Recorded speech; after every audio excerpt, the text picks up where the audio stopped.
Hey, welcome everybody. We're gonna spend a few minutes just doing the highlights of family camp, and we had some great results. We wanted to take a moment and just kind of share a little bit about what it is and what we did and what worked well. I mean, the idea behind this is truly family camp, and we got a lot of feedback from that about how it felt safe. There was a history there, obviously, Lance Bain and Bill Vanderbush being with us. That was the first time all three of us were together doing any kind of ministry for, felt like 20 years, 15, 20 years. So it was a great time. It was a great time of connection, and the folks that were in the audience also felt time to connect it. And one of the things that I asked both Lance and Bill to do, as the Shiloh community, we have families connected to us relationally, and the relationship is the substance. The connection is in the relationship, not the service.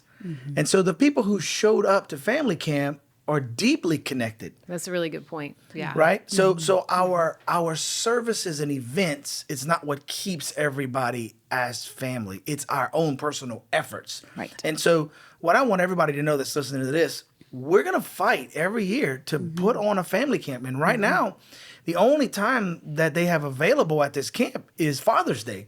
And so I spoke to a lot of the dads there. There are a lot of people that couldn't be there because it was Father's Day. And we understand, and we want you to know, we love you, we want you to participate, but there is no other time other than Father's Day weekend. So unfortunately, next year, and it'll be June 14th through 17th, I believe, is the dates. So that's going to be Friday through Monday again, and it's just a great facility, though. It is, and it was a great Father's Day. We baptized some new believers.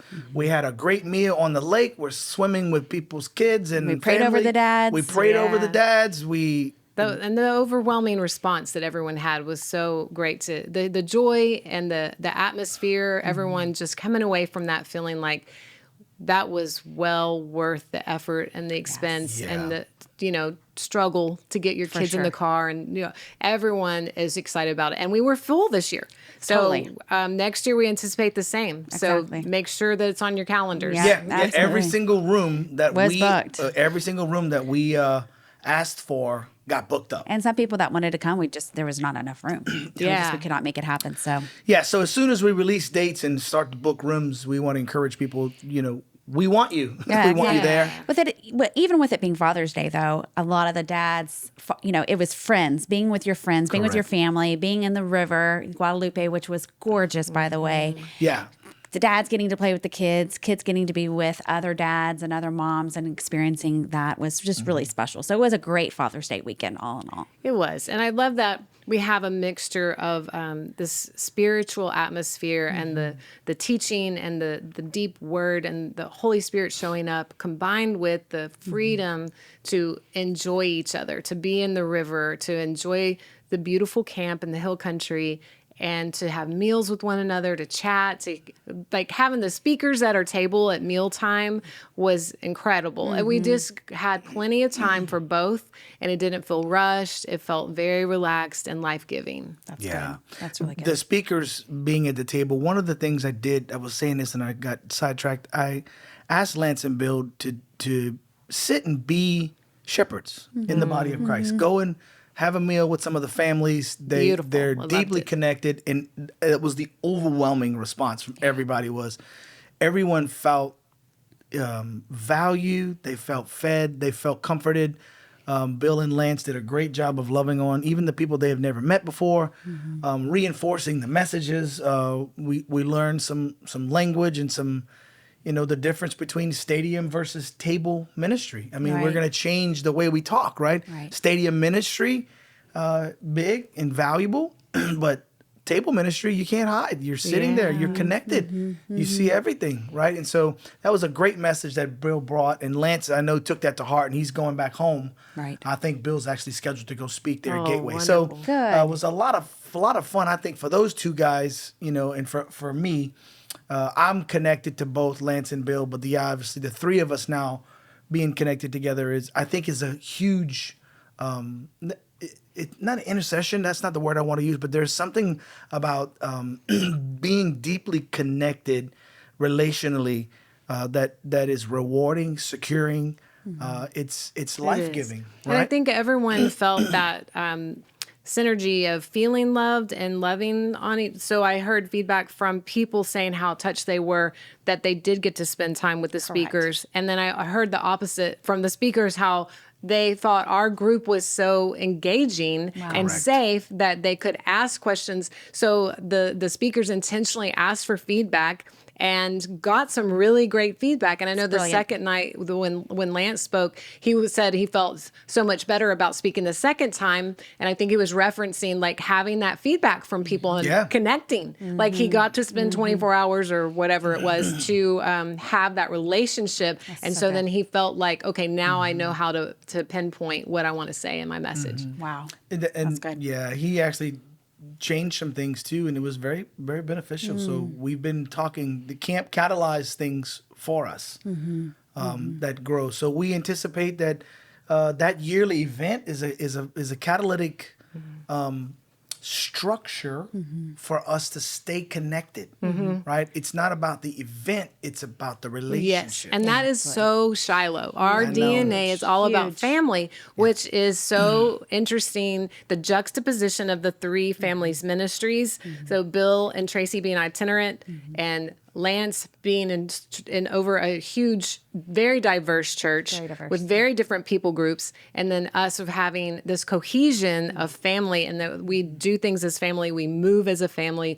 All the things we do are so intentional that way. So it felt like there was a really cool synergy to get to good. glean from the other ministries and also share part of our heart as a family with those families. That's so good. I enjoyed and appreciated just the wives participating. We had a Q&A panel, which was awesome, by the way. It was. And having the wives of both Bill and Tracy Vanderbush and Darlene Bain be a part of that to hear from them. And those two had such powerful things to share. And I really enjoyed and appreciated them being a part of family camp and not being on the backside, you know, Yeah. just letting their husbands take charge, but they really were involved. And in fact, Darlene did a phenomenal job of bringing some children's ministry curriculum, which was phenomenal. She unpackaged all of that Yes. for the Shiloh kids at camp, and their experiences were just powerful. I mean, several of them got the prayer language that actually resulted in a couple of them getting baptized. Yeah, and so it was there were real. some catalytic things that were happening that the kids got to experience while the adults were getting fed.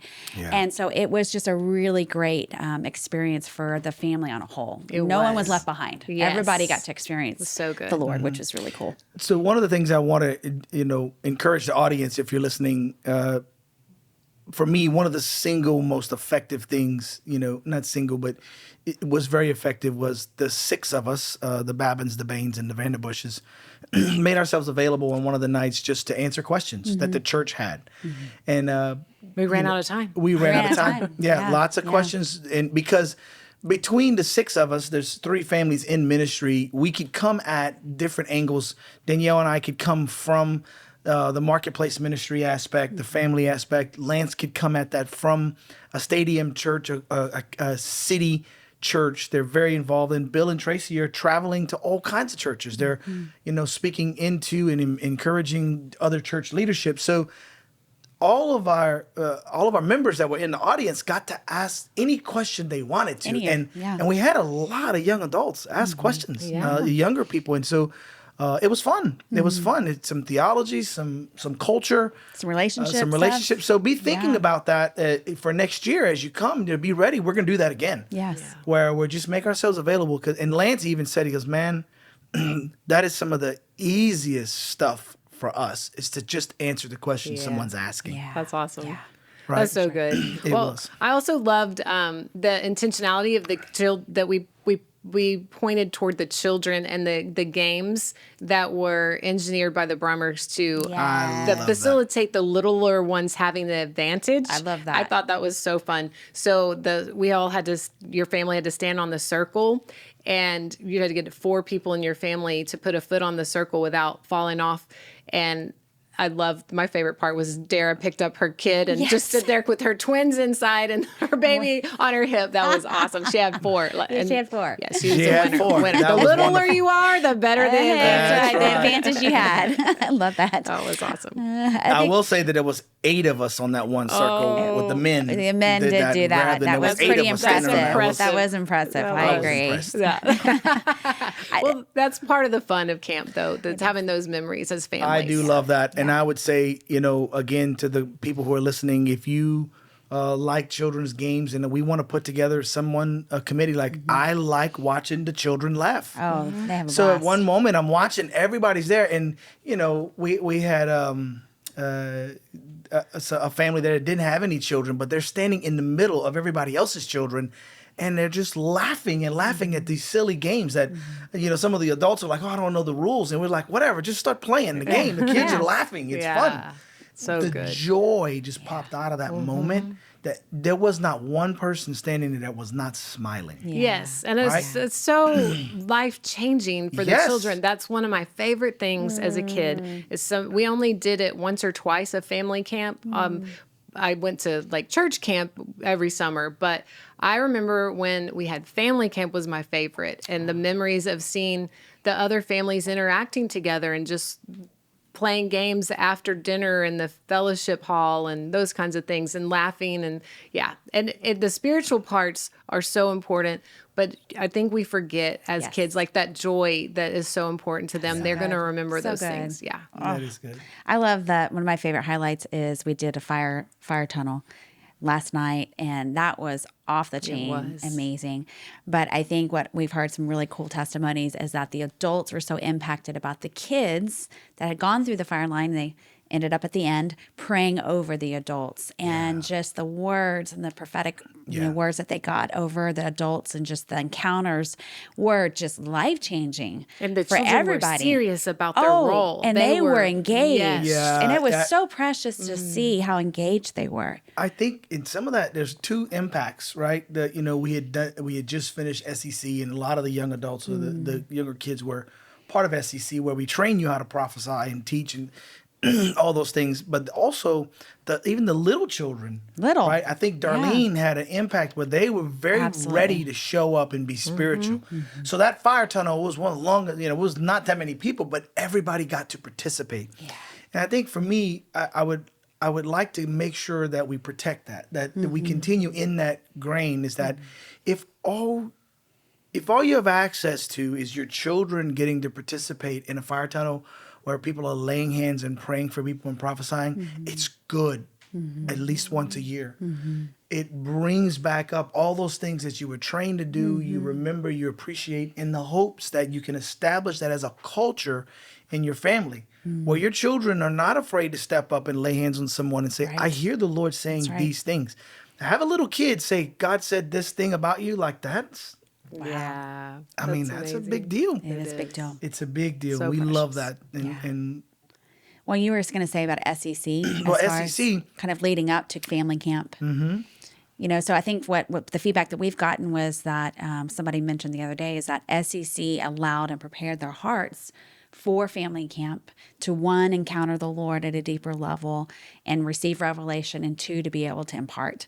And so I think they said, that it would not have been the same experience had they not gone through SEC. That's right. So good. I think that's so powerful. A testimony to SEC is just the equipping, the discovering who you are, knowing how to prophesy, knowing how to pray for others, and all of those things that you encounter at SEC show up at family camp. Yeah. And so that was really encouraging to hear.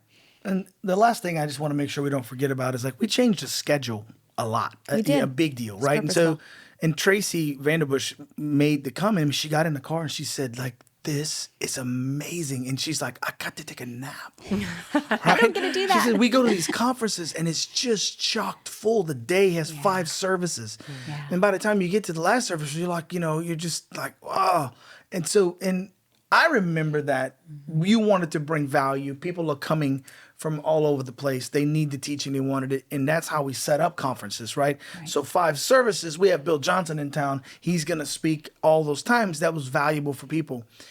at the family camp, we just looked up and said, no, this is about unplugging. This is about relaxing. This is Right. about, so we had a speaker in the morning, a speaker in the evening, and the rest, was this day full of like, let's go hang out with each other. And Conversations that needed if to you want happen. to go take a nap, take a nap. Yeah. We ended up with people up late, sitting in the living room, having conversations after the service was over. So it's like, hey, I went to sleep and y'all were hanging out. We missed it. And I was like, well, we didn't plan that, right? There was an organic thing that was going on that we thought, wow, when we remove some of the busyness out of the schedule, and then people got to just relax. Yes, and I think it would help facilitate discussions about the content from the services more also. So instead of drinking from the fire hydrant, we got doses that we could handle and we could process together as a family in these side conversations, hanging out in the river, floating, or staying up late and chatting. Yeah, it was priceless. Well, I mean, I got into some heavy conversations personally with people, that I don't get to visit with much, but this is their adult children, or, we've got this going. How do we do that? What do we do here? Well, here's what we did. How's that working? This is what it sounds like to communicate. So we did. I mean, for me, I got into serious conversations about how to communicate. Absolutely. I've had little children. I've got adult children. Now I've got married children. There's a lot that has changed in my life since last year. Right. Right. So there was that kind of stuff. If your schedule's packed with all this, not religious stuff, but just activity. Activities. It's packed with churchy activity. Yeah.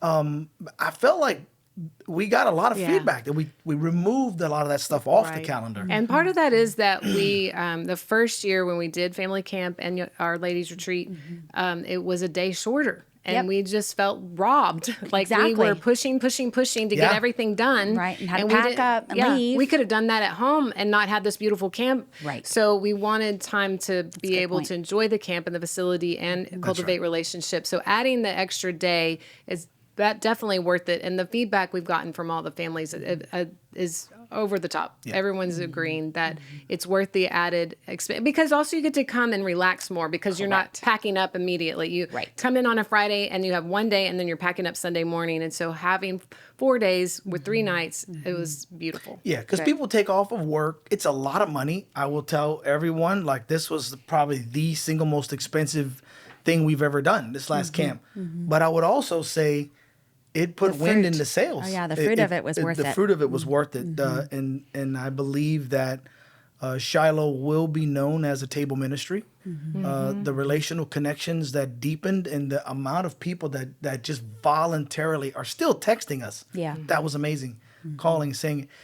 So, want to encourage people to financially contribute. Our whole hearts as a pastoral staff is to pastor families. And so we're almost, I say this to people a lot, we're custom shepherds. Like, we're available. Yeah. We're available. We spend our time. I'm on the phone every day. We're having meetings. We're meeting with families that want to grow. We're almost like, we certainly do some crisis management, because we cry with people, we laugh with people, we're involved in everybody's lives. But I would encourage people to understand, like, what you're contributing to. When you give to Shiloh, what you're doing is you're helping us facilitate some of these relationships. And a lot of that money goes into helping other families. I think this year we've done a lot of stuff. We've helped the elderly. We've paid for some procedures. A vehicle. We bought a vehicle for a single mom, older mom. There's a lot of things that we're able to do because the family members of Shiloh are out there ministering. So we will get a phone call from someone and say, hey, I've got this guy that's been a part of this men's group in the church we're going to. He didn't have a job. He needs his rent. Like, can we help him? Yes, absolutely. So good. You go and help him. Like, so the pastoral staff is not the ones doing the ministry. It's our families out there doing the ministry, and they have access to funds and resources to facilitate that. I just want to encourage people to consider giving to us. Consider giving to Shiloh, and we'll continue to minister the way we're ministering, because we do feel like it's a table ministry. It is growing. We've got people connected all over Central Texas right now, and it's been a lot of fun. And family camp helped solidify all that. Yeah. So next year. Yeah. Put it on your calendar. June 14th through 17th. It's going to be amazing. Thanks so much for listening in, and contact us if you have any questions. We want to make sure you're there. Thanks everyone for listening. We really appreciate you. Remember, the reason we do these is so that we could all know and become the love of God in the earth. If you have further questions or would like to connect with us, you can go to shilohcentral.org.